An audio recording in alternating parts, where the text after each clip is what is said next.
Today we're going to be talking about Conan. What is best in life? To be discussing the evolution of Conan. The Titan era of Conan has hit issue 25. I'm going to show you this with the wraparound. Look at that.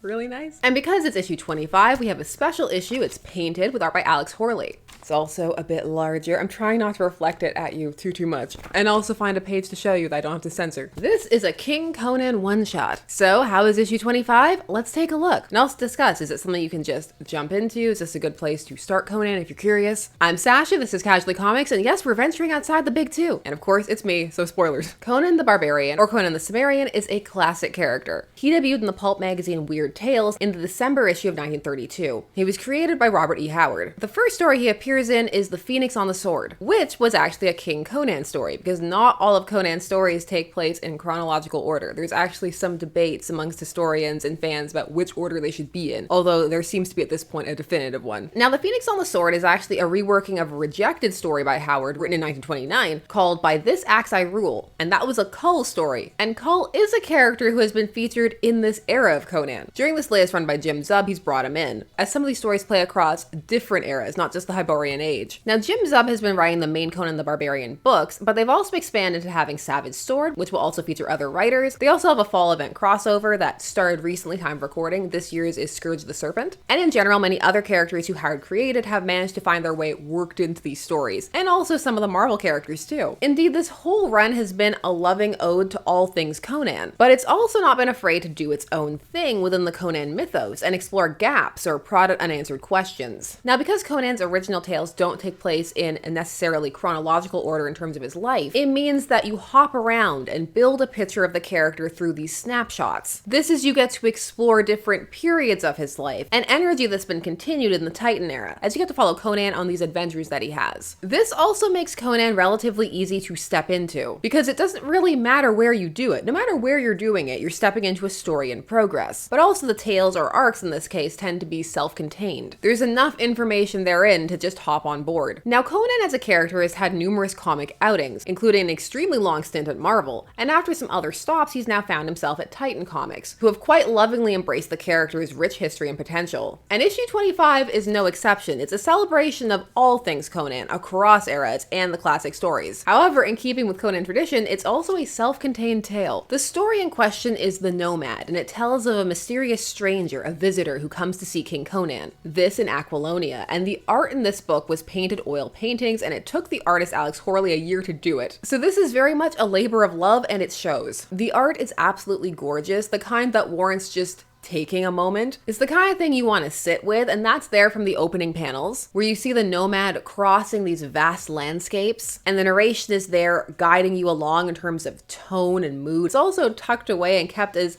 out of the way of the art as possible, which is something that Jim Zub highlighted when we had an interview discussing just Conan, all things Conan. Always on foot, he trekked, undeterred by unpleasant terrain or repellent weather, fiercely focused as he was on the destination, rather than lesser trials and travails of the journey.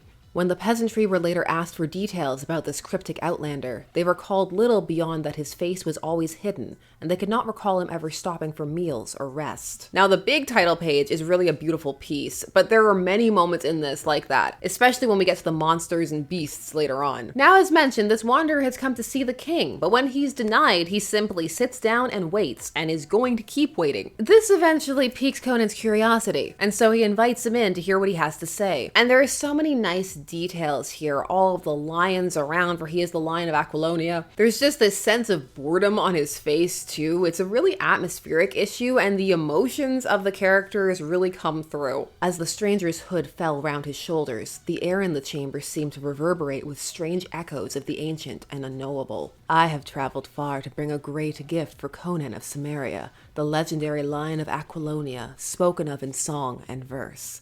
The gift I bring is one of the ages, but may only be gleaned and gained after I receive 3 days of hospitality at his castle. And with that, the mystery of the tale is set. Just what is the gift? Conan, against the advice of those around him, agrees to shelter this stranger for 3 days, to harbor him so that he can learn what is the gift. Just in general, there's an aura of menace around the stranger that is quite well conveyed, and the fact that he's other and that he has a unique design also helps with that. But when it comes to Conan, there are also these vestiges of his anger that you can see. It's as if he's just waiting for an excuse, like he's kind of tightly coiled because he's so bored forward. The format from this point on is that of a dark fairy tale, as one needs to go through the days and wait for the eventual reveal as to what this gift is, as tensions also ramp up as questions start to be called as to why is Conan doing this, even from those closest to him. So it really builds up that question of what could the gift be? Is it worth it? Now, of course, this means that we're building up to the third day where all of the action is going to kick off. Now, as it turns out, this gift is not one that is freely given, but one that Conan has to earn and prove he's worthy of, which leads to what could be argued is the high point of the book, even though everything is very solid, and that is the challenge the stranger foists upon Conan, which sets Conan against the monsters and pains and the trials of his past. This section is really fun on a couple of levels. One, it's just visually interesting, but two, if you've read the Conan series, this one, the classic Marvel series, the original tales, you'll recognize a lot of these moments. They're classic Conan moments, and they're very deliberately chosen. These are the snapshots, the stories of Conan that have stood out and defined him. For the gift offered by the stranger, he says, is akin to immortality, but not exactly the same thing, so the mystery's still floating even while this is happening. To earn such eternity, you must be tested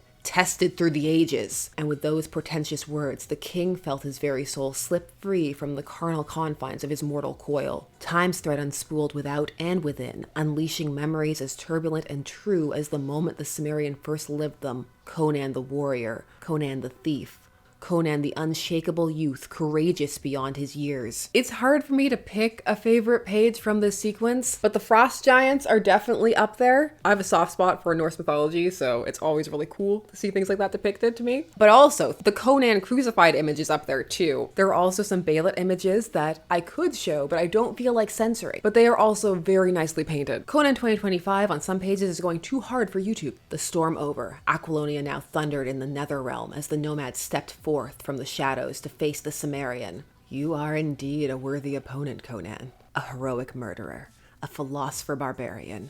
A convoluted container for every man's lustful, rage-filled pride and poetry. But my gift is naught but for legends, and thus your story and kingdom must end here. Why are you still talking when there's blood to be spilled? The battle between Conan and the Nomad is also quite epic, and you get to see Conan in his element, whereas as a king, he's been a bit restrained and confined. And though he wins, he tells the stranger that he doesn't want his gift, but it doesn't matter, for the Nomad says he's earned it anyway, and so he will receive it. And as it turns out, nobody else saw this battle. They only saw the stranger rise and then vanish, but this is something for Conan and Conan alone. And what is this gift? Well, we must discuss it because it's very significant. Not just in the sense of this being a 25th issue, but in what it means for Conan as a character, who in the real world is approaching 100 years in age. The gift is that Conan's story will always be remembered. He will be legend, hence akin to immortality. Conan will die, but his stories will not. They will live on. He will stand out amidst countless others who will be forgotten, which is also a metatextual reality. Conan has outlasted many of the same era that he debuted in, and also he stands out amidst the genre that he helps pioneer. And also the fact that there's still success and excitement surrounding him in this era means that the time of Conan is not done yet. People can still connect with the character and still find things of value there. They're still excited about it. And as times have gone on and mediums have shifted and grown, he finds himself brought into the new ones, brought into film, brought into games, still being published in books and in comics. The stranger is positioned at tale's end to be a chronicler, shown penning the words that opened the first Conan tale, which themselves are held inside the fictional framing device of the Nemedian Chronicles. So the idea that Conan is a historic and legendary figure is baked into his original stories, although in those they're a bit of a story conceit, so that one can have explanations and center Conan in a world that is still being created. Although there's a very good quote in the essay at the end of this discussing how Howard conceived of Conan and how he felt as though he were just writing these stories that had actually happened. Like he was the chronicler. There are always essays at the end of each issue and they're always worth it. They're interesting. They're not dry or staid.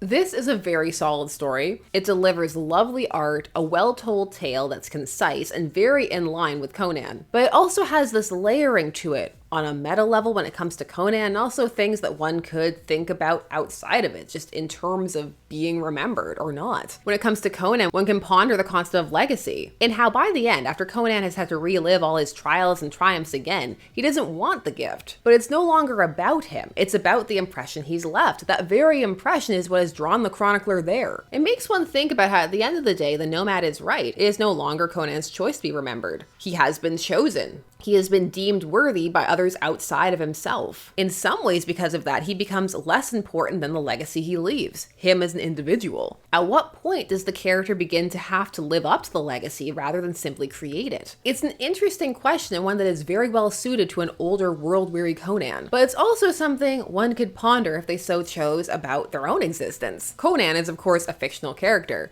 but it's something that we can all think about. How much control do any of us have over our stories, how they will be told, how we'll be remembered, or if we'll be remembered at all? If you had the choice, would you rather be remembered or forgotten? Is this a gift that you would want? Why or why not? Now, while I really enjoyed this, I would be remiss not to point out that of course it is not for everybody, because nothing is. Well, I think this is a very solid and well-constructed work. There are subjective elements, as always, that may not land. If this is not a genre that one enjoys, it may not grab one. If King Conan is not one's favorite era of Conan to read about, if one prefers more spread out stories over one-shots, if one is not a fan of the classic style of prose, then this may not be up your alley. Personally, I think there's a lot to like here. I think it's an obvious labor of love. Even if one is not familiar with the history, the significance of the moments and the gravitas is carried through by said art and the prose, it's a good issue for those who have been reading the run, or one that people could jump into. And because of all those images, it may make one curious as to, ooh, when did he do that? In general, this era of Conan has been very fun across the board. I also read and enjoyed Scourge of the Serpent #1 recently. It's not up here because I never have all the things that I need with me for a video. Why would I do that? But do let me know if you want to hear about that, and also some other indie fare. I'm thinking about doing a roundup. And also, please let me know, did you read this? Did you enjoy it? Did you not? I want to hear all your thoughts. Also, answer my deep questions. Would you want to be remembered? Please share all your thoughts while you're down there. Please all YouTube things, like, comment, subscribe, hype, hit that bell notification so that you never miss a vid.